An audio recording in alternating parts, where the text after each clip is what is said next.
बिस्मिल्लाहिर्रहमानिर्रहीम, अस्सलाम वालेकुम रहमतुल्लाहि वबरकातुहू। मेरा नाम अहमद अकील है। आप देख रहे हैं प्रॉपर्टी टीवी। मैं तो वैसे रियल एस्टेट के बिजनेस से वाबस्ता हूँ। टेक्नोलॉजी का बिजनेस मैंने पहले किया हुआ है। मुझे रियल एस्टेट के बाद जो सेकंड बेस्ट बिजनेस लगता है वो टेक्नोलॉजी का बिजनेस है। टेक्नोलॉजी आज के दौर के अंदर हर बिजनेस में आ जाए तो बड़ा कमाल हो जाएगा। लोगों को पता ही नहीं है कि उसको कैसे यूटिलाइज करना है। अगर आप चाहते हैं कि टेक्नोलॉजी का बिजनेस खोलें और उसमें बहुत पैसा है वो कमाएं, तो ये वीडियो आपके लिए बहुत बेनिफिशियल होगी, क्योंकि हम लोगों को बिजनेसेस की तलकीन करते हैं, उनको हम बताते हैं कि कहाँ कितना पैसा कमाया जा सकता है। तो इसलिए ये मैं आपने वीडियो बना रहा हूं कि अगर आप चाहते हैं कि कौन सा बिजनेस खोलें, आप सोच रहे थे, लेकिन तो मैं आपको टेक्नोलॉजी, रियल एस्टेट या टेक्नोलॉजी का बिजनेस रिकमेंड करूंगा। इन दोनों बिजनेसेस के अंदर पैसा बाहर से आना है, डॉलर पाकिस्तान में आना है, और जब जितना डॉलर पाकिस्तान में आएगा उतने लोगों के हालात आसूदा रहेंगे, महंगाई नीचे रहेगी और लोग जो है खुशहाल होंगे। मेरी बात याद रखें, टेक्नोलॉजी का बिजनेस शुरू करें, पाकिस्तान की बहुत बड़ी खिदमत है।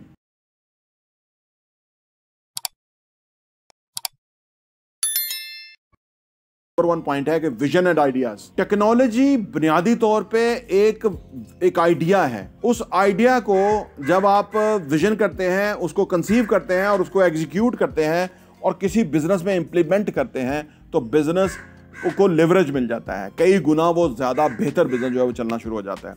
तो लिहाजा विजन एंड आइडियाज पहला पॉइंट है टेक्नोलॉजी के बिजनेस को अगर आप शुरू करना चाहते हैं। नंबर 2 नुकता एजुकेशन एंड एक्सपीरियंस है। अगर आपकी टेक्नोलॉजी के अंदर कोई डिग्री हो या आप उससे पढ़ा हो, अगर नहीं डिग्री तो कोई फर्क नहीं पड़ता, आप वो पढ़ लें।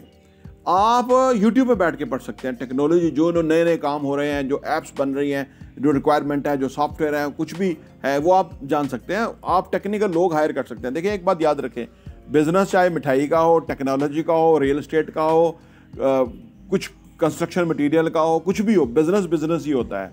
उसके अंदर एक प्रोडक्ट होती है और एक कस्टमर होता है। तो आप उनको उनके मुताबिक अकॉर्डिंगली जो है वो सोल्यूशन देते हैं।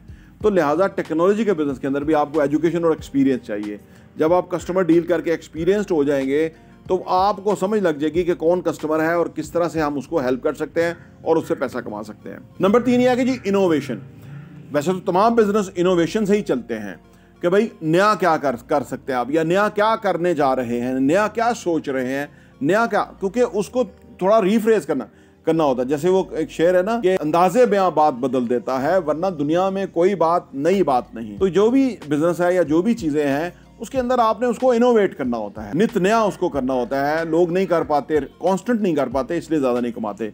तो आप अगर इनोवेशन इन्वॉल्व करेंगे टेक्नोलॉजी के बिजनेस में, तो कोई नई चीजें बनेंगी और नई चीजें बिकेंगी और नई मार्केट क्रिएट होगी। नंबर 4 यह कि जी फाइनेंशियल प्लानिंग। अपनी प्लानिंग कीजिए, क्योंकि बिजनेस में कभी काम होगा, कभी कम होगा, लेकिन एक्सपेंडिचर जो है वो जरूर होंगे, रेगुलर होंगे। तो लिहाजा आप अपनी फाइनेंशियल प्लानिंग करके चलें, ताकि आप इसमें अंदर लंबे अरसे के लिए काम कर सकें, क्योंकि कभी बहुत बड़ा प्रोजेक्ट आ जाएगा और आपका सारा खर्चे जो है वो बराबर होकर कहीं प्रॉफिट में चले जाएंगे। तो फाइनेंशियल प्लानिंग किसी भी काम में वैसे चाहिए, लेकिन टेक्नोलॉजी के बिजनेस के अंदर तो चाहिए ही चाहिए। नंबर 5 और आखिरी है कि परसिस्टेंस।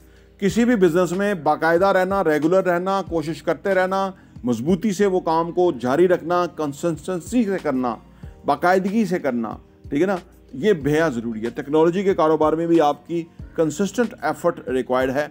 बिजनेस आएगा, चीज़ें बदलेंगी, हालात चेंज होंगे, रिक्वायरमेंट आएंगी। दुनिया भर आपका कस्टमर है ना, सिर्फ पाकिस्तान तो नहीं, दुनिया भर में आप अपना काम कर सकते हैं। तो आप जितना चाहे कमा सकते हैं। टेक्नोलॉजी के बिजनेस को लेके आगे बढ़िए, पाकिस्तान की खिदमत कीजिए। प्रॉपर्टी टीवी देखने का बहुत बहुत शुक्रिया।